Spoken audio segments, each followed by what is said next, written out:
isika rehetra. Ry Jesosy Tompo, misotranao zahay fa nentinao eto amin'ity efitra mangina ity mba handrenesanay tokoa ny teninao, ary ampio zahay ry fanahy masono mba tsy handre afa-tsy ny teninao. Izany no mamelona anay, mampitombo ny finoana ianao, mampitombo ny fahatokiana ianao, mampitombo ny fifandraisana aminao. Ary amin'izany no asa inay manatona anao sy mivavaka, mandray ny fanomezanao rehetra amin'ny fisaorana. Amen. Ny volohantena ry havana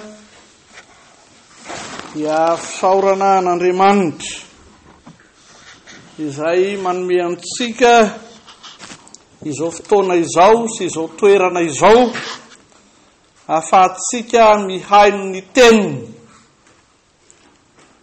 Ary faly miarahaba anareo zahay fa azo lazaina amin'ny teny tsotra hoe sy tao anatin'ny eritreritra na ny programa akory, ary tsy azonay no nofinofisina akory ny hoe ho tonga aty Montpellier.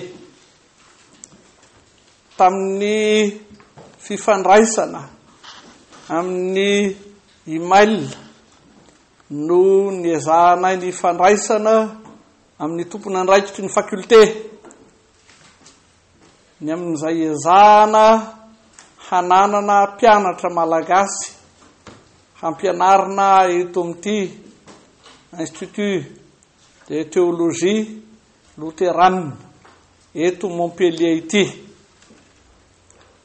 Omaly folakandro no nanambara mazava pastora RAKOTONIRINA David zay tokony handeha aty hoe tsy salama président ka dia miangavy anao ho an'ny Montpellier hanao alitara sy Toriteny ary hampandray fa vonona amin'izany ny olonany. Raha ny marina dia nanana programa hampianatra ireo kristianina vitsivitsy ao amin'ny vondrombavaka ao Toulouse tamin'ity marain'ity zahay, ary nanome fotoana ny kristianina vitsivitsy any Toulouse fa hanao alitara sy Toriteny hampandray ny fanasan'ny tompo azy ireo amin'ny tolakandro. Io ny fotoana ny fanarahanay sy pastora RAKOTONIRINA David rehefa niala tany Paris aho omaly maraina. Isaorana ny tompo amin'ny fandaharana fa na dia tokoa ny tsy fahasalamana izay manjo ny ray aman-dreny dia tia ary tena tia anareo rehetra eto amin'ny FLM eto Montpellier Jesosy, ka tsy namela anareo ho diso anjara na amin'ny teniny na amin'ny sakramenta masina. Mirary faherezana sy fahatanjahana amin'ny finoana sy amin'ny fiainana manontolo ho anareo rehetra izahay. Faly mamangy anareo amin'ny anaran'ny synodam-paritany Antananarivo izay soloanay teny, fa izay andraikitra mahafoloan'ny synodam-paritany Antananarivo izay mahafahanay manompo an'Andriamanitra sy ny fiangonana, ka atserovanay anareo sy anananareo anjara koa amin'izao fanomezana masina izao anio. Arak'izay voalaza amin'ny fandaharana ny teny vakiana sy hotoriana amin'ity alahady 5 manaraka ny Paska ity dia ny Matio 4:5 ka hatramin'ny 7:10 no vakitsika. Matio 4:5 ka hatramin'ny 7:10 no vakitsika. Filazantsaramasina araka ny Matio 4:5 ka hatramin'ny 7:10 iara-mitsangana isika dia maka izany empanajana amin'ny anaran'i Jesosy Tompo. Ara-mivavaka ianareo, aza mbao tahaka ny mpiatsara velatsy, fa izy tiany mivavaka mitsangana eo amin'ny sinagoga sy eo amoron-joron-dalana ahitany olona azy. Lazaiko aminareo marina tokoa fa efa azony ny valim-pitiny. Fa ianao kosa raha mivavaka dia midira ao amin'ny efitranonao, ka rehefa voarindrinao ny varavaranao dia mivavaha amin'ny rainao izay eo amin'ny mangingina, ary ny rainao izay mahita ao amin'ny mangingina no hamaly ianao. Ary raha mivavaka ianareo dia aza mba manao teny maro foana tahaky ny jentilisa, fa atao noho ny amaron'ny teniny no enona azy. Ko aza manahaka azy ianareo, fa fantatry ny rainareo izay tokony ho anareo, raha tsy mbola mangataka aminy azy ianareo. Koa amin'izany mivavaha toy izao ianareo: rainay izay any an-danitra, ho amasinina ny eny anaranao, ho tonga ny eny fanjakanao, hatao ny eny sitraponao ety an-tany tahaka ny any an-danitra. Meo anay anio izay hanina sahaza ho anay, ary mamela ny helokay tahaka ny namelanay izay meloka taminay. Ary aza mitondra anay ho amin'ny fankapanahy, fa manafanay amin'ny ratsy, fa hanao ny fanjakana sy ny hery ary ny voninahitra mandrakizay. Amen. Riray masonao manamasinana amin'ny fahamarinana, ny teninao ny fahamarinana. Amen. Ry fiangonana malala ho aminareo rehetra ny fahasoavana sy ny fiadanana avy amin'Andriamanitra raintsika sy Jesosy Kristy Tompo. Amen. Vavaka tsy fo atosiky ny fahantrana na fahasairanana, fa fo tary ny tenin'Andriamanitra. Vavaka tsy fo atosiky ny fahantrana na fahasairanana, fa fo tary ny tenin'Andriamanitra. Be dia be ireo miezaka hitondra famaritana mikasika ny atao hoe vavaka. Tsy andany fotoana amin'izany sika, fa anankiray amin'izany famaritana izany izay atolotry ny tenin'Andriamanitra antsika eto androany. Tsy fo atosiky ny fahantrana na fahasairana, fa fo tary ny tenin'Andriamanitra. Raha miresaka ny hoe vavaka dia hita sy fantatra fa mihendanja isan'andro. Tsy ny isan'ny kristianina aty amin'ny tany mandroso tahaka ny aty Frantsa ihany, fa ny fiainam-bavaka mihitsy no miha ritra na tsy misy. Mamperiperitra lalina fa vao avy ny vahiny tany Wittenberg, nandritra ny herinandro raho tamin'ny herinandro lasa teo. Zao no nampahalalaina anay tao. Latsaky ny 500 isanjaton'ny mponina ao Wittenberg, toerana izay niterahana ny reformation, ny velomana tamin'ny tenin'Andriamanitra no hanisisa miditra am-piangonana. sy miditra am-piangonana intsony ny 5-valopolo isan-jatony ny poniny Wittenberg. Fa hitanao amin'ny lalambe rehetra, hitanao amin'ny tanàna rehetra hoe olo malaza amin'izy ireo izany Martin Luther izany. Mahagaga sy mivavaka, kanefa ao amin'ny tany zay ny poirana na ny terahana ny reformation. Mitsorika isan'andro ny ta isan-jatony itiavan'ny olona hanatona ny fiangonana, itiavan'ny olona hihay no tenin'Andriamanitra, itiavan'ny olona hivavaka. Ary rehefa mifampiresaka izay moaly mitsangatsangana ny tolozy dia hoy ny filazana toy ny miteny ratsy amin'ny vazaha raha miresaka aminy ny tenin'Andriamanitra na ny momba an'Andriamanitra, ny fitiavan'Andriamanitra. Tsotra ny antony, to tsy misy ilan'ny olona aty amin'ny tany mandroso an'Andriamanitra, to tsy misy hitadiavan'ny olona aty amin'ny tany mandroso an' Jesosy. Hataon'inona? Raha ny fijery mahazatra, raha ny fisainana mahazatra ny olona zao,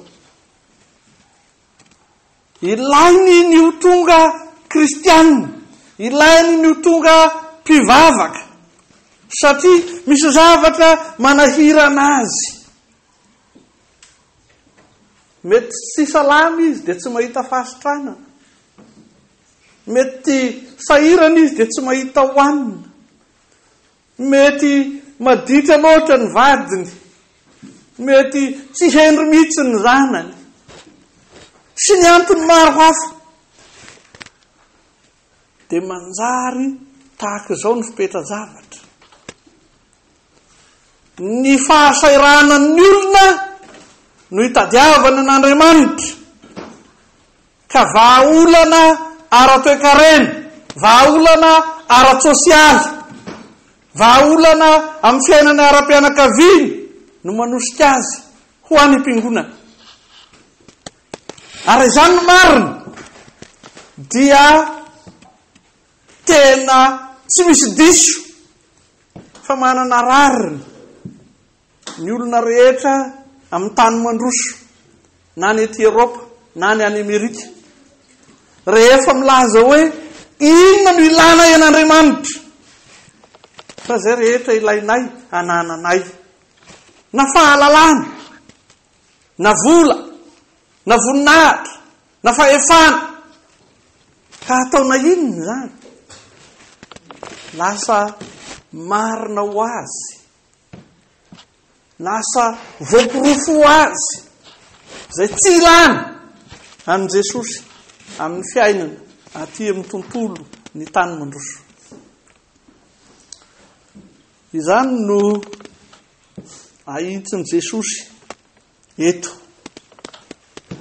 izany no anambarany mazava fa ireo olona mieritreritra ny tenany hoe mivavaka, ireo olona mitonona ny tenany hoe kristianina, raha ny marina dia sady tsy mpivavaka izy no tsy kristianina, ka rariny raha tsy mandany fotoana aty ireo mieritreritra ny hoe fandaniam-potoana ny any am-piangonana. Hoy Jesosy, aza mbao tahaka ny mpiatsara velatsy, fa izy dia tiany mivavaka, mitsangana amin'ny sinagoga eo an-joron-dalana, ahitany olona azy. Lazaiko aminareo marina tokoa fa efa azo ny valim-pitiny. Amin'izany dia izao no ilazany ny tenin'Andriamanitra azy. Ny sokajin'ireo olona ireo dia sokajin'olona mpiatsara velatsy. Na tonga eo azy izy dia tsy misy dikany. Noho izany, na tsy tonga eo koa izy dia tsy faty atoka. So no ilazany tenin'Andriamanitra azy. ireo sokajin'olona ireo rehefa mivavaka dia manota izy. Ny molony manonona ny anaran'ny tompo, miantso an' Jesosy, fa izy manota. Zao ny otany. Amin'ny ny toerana ivavahana dia tsy maintsy eny masom-bahoaka publika. Zay aminy ny zava-dehibe. Fa ny dikany hoe ny toerana ivavahana atao eny masom-bahoaka io dia tsy ny fifandraisan'ny ilay olona mihevitra ny tena no mivavaka sy Andriamanitra ny zava-dehibe, fa ny fifandraisany amin'ny fiarahamonina manodidina azy, zay mahita azy, zay mijery azy. Ka tsy izay hataon'Andriamanitra ho azy ny zava-dehibe, fa izay hiheverany fiarahamonina azy ho toy ny olona manokana, ho toy ny olona miavaka, mivavaka, ka tokony ho ajainy, ka tokony fa ny feiny sy ny miafina indrindra ao ambadika tena hoe tsy io no atao hoe vavaka, tsy izy io, fa asan'ny olona hataony ilana sitraka amin'Andriamanitra io, ilana sitraka amin'ny olombelona io. Ka ny famaritany ny toerany ivavahana dia amaritany ny atao hoe vavaka hialany amin'izay ambara ny tenin'Andriamanitra mba ilany sitraka amin'ny manodidina azy. Fa lazay ny tenin'Andriamanitra koa no hoe ianao kosa raha mivavaka dia midiro amin'ny efitranonao mangina, ka rehefa voarindrinao ny varavarana dia mivavaha amin'ny rainao zay ao mangina, ary ny rainao zay mahita ao mangina no amaly ianao. Mbola ilay olana momba ny toerana ivavahana ihany no lazain'i Jesosy amin'izany. Fa rehefa nambarany mazava ny hoe ota ny mitady toerana ivavaha, hitadiavana sitraka, ilana fity, ilana dera amin'ny fiarahamonina. Dia mpivavaka ny rangahy iny, dia mpivavaka ny ramatoa iny, tsy misy mpivavaka tahaka iny. Ota zany. Fa lazain'i Jesosy mazava hoe ny toerana ivavahana dia mamaritra ny atao hoe vavaka amin'ny alalan'ny hoe fahanginana, ka tsy misy hahitanao ary tsy misy ho hitanao afa-tsy Andriamanitra telo zay iray. Amin'ny anatanteranao ny atao hoe vavaka dia tsy tokony hahitana iza na iza ianao afa-tsy Andriamanitra rainao sy Jesosy Kristy izany ary ny fanahy masina.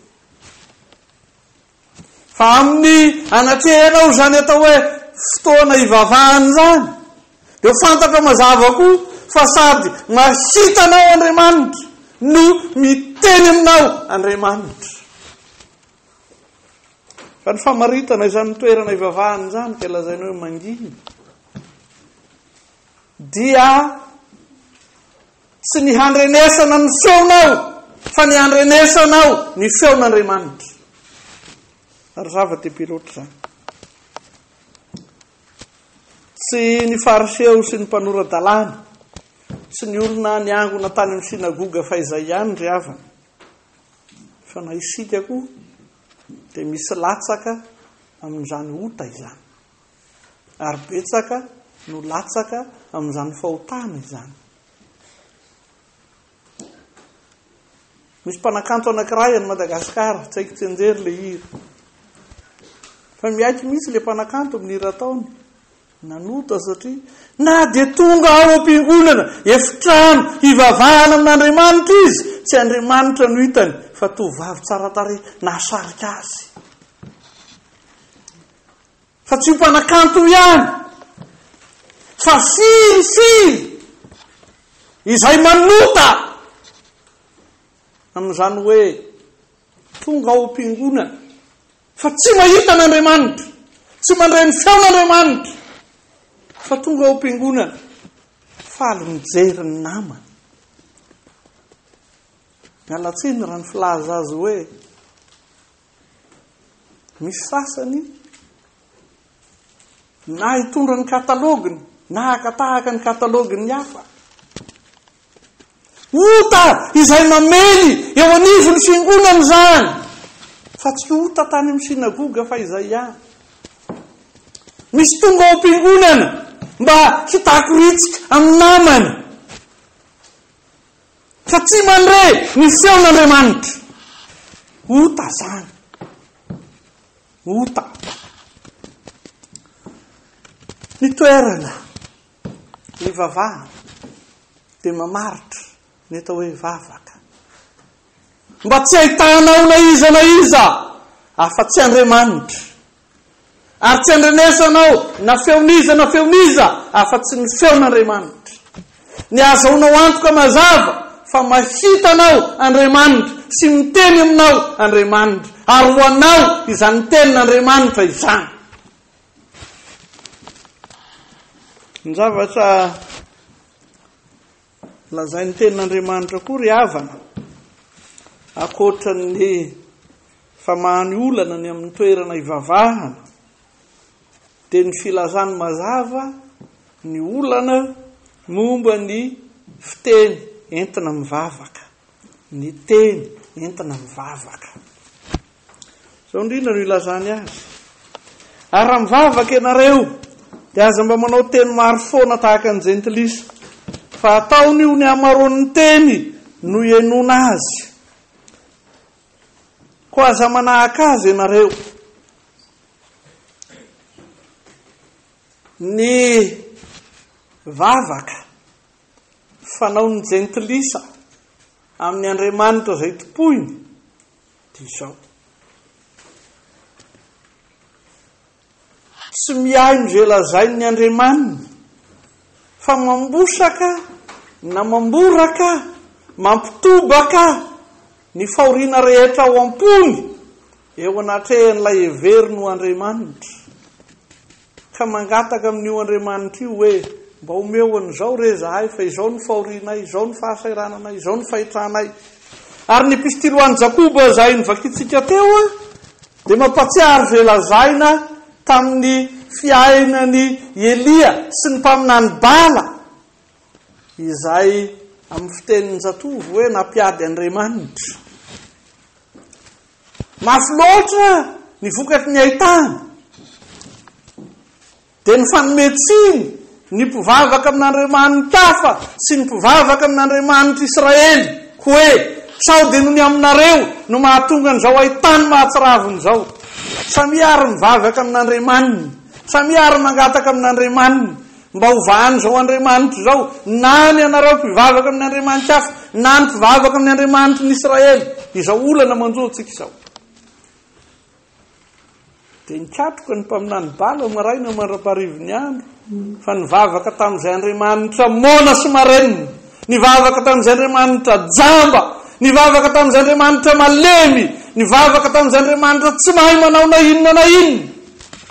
Ka na dia namboraka ny fony azy ireto olona reto, nandrovotra ny fitafiny, nandratra ny tenany, nanao izay rehetra azony natao, fa tsy miaino ny Andriamanitra. Mona sy marenina, jamba, malemy. Fa rehefa ny teny kosa, Elia nivavaka tamin'Andriamanitra mara, tsy nony amin'ny ranorana tsy nisy no nentin'ny Elia nivavaka,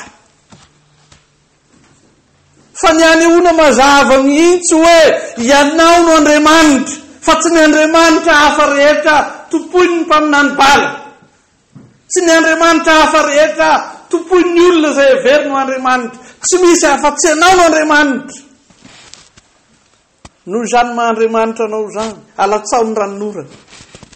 Tsy noho hoe maina ny tany ka alatsao ny ranonorana. Tsy noho hoe mahantsy izahay ka ataovy zany. Fa noho izao, noho ny amin'ny anekena fa tsy misy Andriamanitra afa-tsy anao. Ianao ihany no any Andriamanitra tokana sady marina. Alatsao ny ranonorana. Fa dia nilatsaka miaraka mivava ny ranonorana. Arak'izay nilazan'ny epistiliny Jakoba namakitsika azy teo. Tany ilazany Jesosy mazava hoe ota izay heverina ho vavaka ka atonga ny olona karametso hitanisa hanambarany hoe reto daholo ny lisitry ny zavatra ilainay: trano, vady, zanaka, diploma, asa tsara, voninahitra, fahefana. Reto daholo ny zavatra mahaorenay. Ota ny vavaka mikarametsona tahaka izany. Matetika rehefa mampianatra dia milaza hoe nahoana re raha olona no dia manaiky hitovy laharana amin'ny saka ianareo ka tsy manatsaina afa-tsy ny angataka.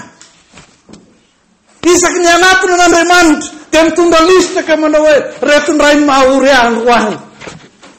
Isaky ny tonga ao anaty ny fotony azy fijalian'i Jesosy dia tsy mahalala afa-tsy ny hoe zao ny ray ny mahatery azy. Molotra ny karametsona, vokatry ny fahantrana, vokatry ny tsy fahampiny. Ary tsy izay olona mivesatra ngidy ny fahoriana any Madagasikara ihany, fa na ny olona afaka migalabona amin'izay rehetra galabonany aty Eropa azy dia mbola manana izay tsy ampy eo amin'ny fiainany. Fa tsy hoe rehefa manana izay galabonany dia tsy misy tsony izay irina. Ka na inona irinao, na inona manery ianao, ka izany no antony anatonanao an'Andriamanitra, dia lazain'i Jesosy mazava tsara. Ota zany, heloka zany. Tsy amin'izany no fomba hamaritana ny vavaka. Tsy izany no fomba hanatonana an'i Jesosy. Ary dia lazainy mazava hoe ko aza manahaka azy ianareo fa fantatry ny rainareo izay tokony ho anareo raha tsy mbola mangataka aminy azy ianareo. Amin'izany dia misy fakapanahy mamely ny kristianina sasany ka hoy izy hoe raha izany izy dia tsy laiko tsony ny mivavaka. Efa fantatrao Andriamanitra izay tokony homenahy, kinona tsony ny resahako aminao, dia meo izay menao, dia izay tonga eo tsara. Satria fantatrao raha teo zany, kinona moa no atonga alozako irediredy aminao eo, fa dia atao ary izay ataonao. Tena ota koa zany. Ota koa zany. Matetika no ampatsirovako ny fiangonana dia manao hoe mba azafady hoe lazao amiko ny isan'ny volondohanao. Azafady, firy ny volondohanao io? Fa ny ten'Andriamanitra ny mamaly azy. Tsy misy mahay manisa ny volondohany. Ny isany mihitsy nahitako ihany. Latsaka indray ny anankiray. Ny isan'le fotsy taloha ny saiko ihany. Ary toa lasa isan'andro izany. Fa rehefa nebetsaka izy dia tsisy antony ansako azy tsony. Ny olona sasany misahirana hoe loko indray aloha fa mbola maintimainty fa ianao mbola tanora. Za avelao amin'io. Io no izy. Fa ny ten'Andriamanitra milaza mazava, tsy hainao ny manisa ny volondohanao. Izao ny tsarovy. Ianao tsy mahalala zany. Fa Jesosy mahalala zany. Raha tena tsy maintsy valiana ka notaniny izy androany hoe firy ny isan'ny volondohanao pastora RAKOTONIRINA David, dia ho lazainy hoe izao ny isan'io. Fa manisany io isa maray izy. Mahalala amin'izany. Fa inona moa ny ilana an'izany? Fa tsy tokony antaniana koa hoe fantatrao fa Jesosy hoe firy sisa tavela fa efa nisana daholo izy rehetra. Tsy izany ny olana. Amin'izany dia mampafantatra Jesosy. Ny vavaka dia izay itarian'ny tenin'Andriamanitra anao. Io ny vavaka. Ary dia izy tena no milatsaka mampianatra hoe rehefa mivavaka ianareo zany dia atao voe. Dia ataony manontolo na rainay zany an-danitra. Mandrakariva dia ataotsika amin'ny fomba ny tsenjery izany vavaka zany. Otako zany. Otako zany. Fa isan'andro hoy Martin Luther dia mila manonona io hataky ny tompo ianao. Maraina vao mifoy ianao manonona izany. Atoandro tonono izany. Alina andeha atory tonono izany. Fa izao rehefa manonona an'izany aza manao tsenjery fotsiny ihany. Fa izay lazainy Jesosy eto hoe fantatry ny rainareo izay tokony ho anareo raha tsy mbola mangataka amin'ny azy ianareo. Dia azavainy Martin Luther ao amin'ny fanazavana ny fotom-pianarana kely nataony amin'ny fanazavana ny hataky ny tompo rehefa manazava ny teniny tsirairay amin'reto hataka nampianarin' Jesosy reto izy ka hoy izy na dia tsy mangataka aza isika dia fantatry ny rainareo izay any an-danitra fa tokony ho anareo zany. Fa izao mangataka amin'ity hataka ity isika mba ho raisintsika amin'ny fisaorana izany. Dia io matetika rehefa mampianatra mba tsangano hoe ny tanana izay nivavaka tamin'ny maraina rehefa ny fo ka nangataka hoe mba omeo rivotra ampy handroany Andriamanitra.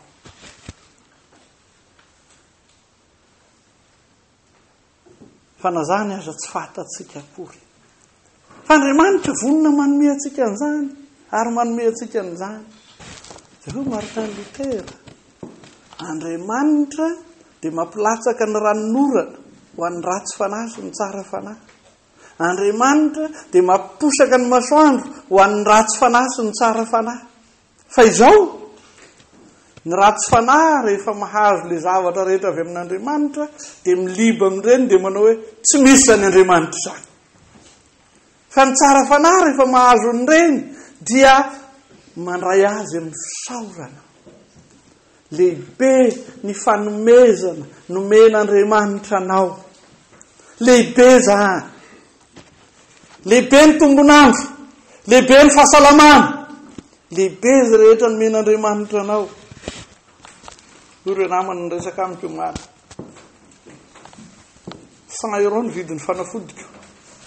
Raha nividiko avy ety poste mety nangidy dia nangidy ny rorako. Fa so ihany fa nisy ny sécurité sociale. Ary marina zany. Narary aho tamin'ny Wittenberg dia mila nividy fanafody 20 euro. Nefa fanafody kely tsy manao. Mafesatra zany. Fa ny tena marina mihoatra lavitra noho izany ny fanomezana izay omen'Andriamanitra anao saingy izao tsy noraisina tamin'ny fisaorana izy rehetrarehetra reny. Ka raha mampianatra anao mivavaka Jesosy milazany hoe inona no teny lazaina rehefa mivavaka dia izao no azo ilazana azy. Inona no lazainy tenin'Andriamanitra taminao fa io marina, io tsy diso. Zay nampanantenay dia ataony. Zay ny marina. Izay no lazainy dia vitany. Zay ny marina. Ka inona no renao avy amin'ny tenin'Andriamanitra? Fa misy izay ampanantenain'Andriamanitra ho anao. Fa raha marina zany, niraisinao tamin'ny fisaorana ve izany fanomezan'Andriamanitra zany. Noraisinao ho isan'ny fanomezana sarobidy ho anao ve izany fanomezana zany. Fa ny tanina izay apetrako matetika ny hoe mieritriretinao ve hoe ohatrinona ny vidy ny famelan-keloka natolotra anao. raha tsy maintsy alohanao daholo ny sanda ny ota nataonao ohatrinony zany. Fa amin'izao marain'izao fotsiny dia hoy Jesosy aminao, voavela ny eloko ao. Raisina amin'ny fofeny fisaorana zany ry havana, raisina amin'ny fakasitrahana zany ry havana, fa ny tenin'Andriamanitra no mitarika anao amin'izany. Imbetsaka no efa nilazako fa mba isan'izay ararotiko itsoroana vavolombelona rehefa tonga voalohany ity Montpellier no milaza hoe fonizam-bola tsy pastora dia nandà mafy ny asa pastora. Ary rehefa niteny mama volavana Germaine, aza maditra anao David fa ndana manao pastora. Dia ity zaty ho ano sany teny hoe teneno zany Jesosinao zany hoe mba omeo baccalauréat hony izy fa hanao an'izany pastora teneninao zany. Fa diso tanteraka, mamenatra, mampitomany, fa mba mangataka ihany, kay zavatra tsisy dikany, tsisy ilaina azy. Ary tsy tanteraka ny ordinationako raha tsy napetraka Andriamanitra teto tanako ny maîtrise amin'ny théologie. Mampiaiky zany.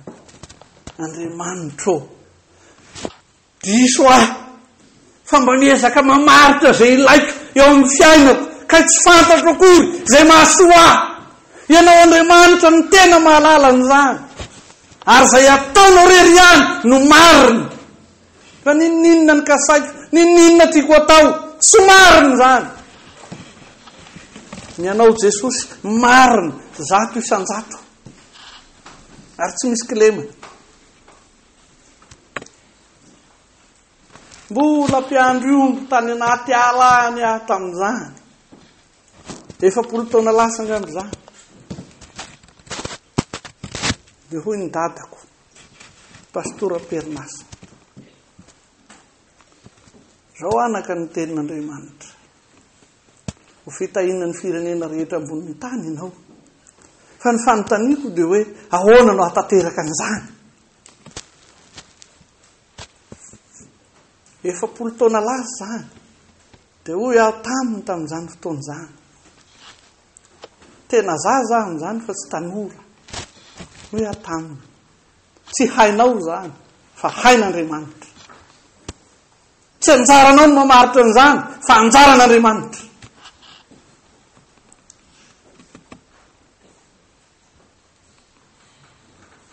Marary mafy ao amin'ny hôpitaly izy, ny miala ny Madagasikara, dia hoe amantsy azy. Noho ny amin'ny tenin'ny tompo, noho ny amin'ny tenin'ny tompo, ho vavolombelona hatrany amin'ny farany tany, dia mivavaka ho anao aho, fa namanao ahoana namanao hoe natoe-pahasalamanao, hiangavo aho. Tsy anaty programako na miala ny Madagasikara na tonga tao Paris no hoe hanana anjara Toriteny aty Montpellier. Fa Jesosy no mahay manatanteraka an'izany amin'ny fahafenoana. Mbola nametra-panontaniana ao Maliriva rehefa natao zany tinitinika zany, sarotra manatanteraka an'izany. Fa izao no hanitokana nanery ahy. Misy olona tian'i Jesosy any Montpellier, tian'i Jesosy handreny teniny, tian'i Jesosy homena ny tenany sy ny rano mba ho velominy, tian'i Jesosy hanana izany atao hoe vavaka, misy fiombonana amin'Andriamanitra marina, amin'ny hery sy ny fahefan'ny tenin'Andriamanitra marina, misy fiombonana amin'ny alalan'ny sakramenta masina, ka hanana fahavelomana avy amin'ny tena sy ny rano Jesosy. Sarotra zany. Fa izao aoka anao Jesosy hatanteraka azy. Nigadona eto Montpellier zahay amin'ny 10 ora marina, dia hoe amantsy ny namako, sarotra be ny hatafaverena antsika amin'ny Toulouse amin'ny roa sasany.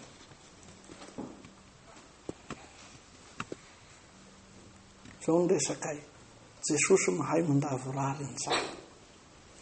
Misaotra ny tompo mampianatra antsika hivavaka, tsy hanao ny toeram-pivavahana ho filanitsitsaka sy filandera, fa amin'ny ananatsika toerana hivavahana mba ho toerana ahitatsika n'Andriamanitra sy andrenesantsika n'Andriamanitra. Marina tokoa.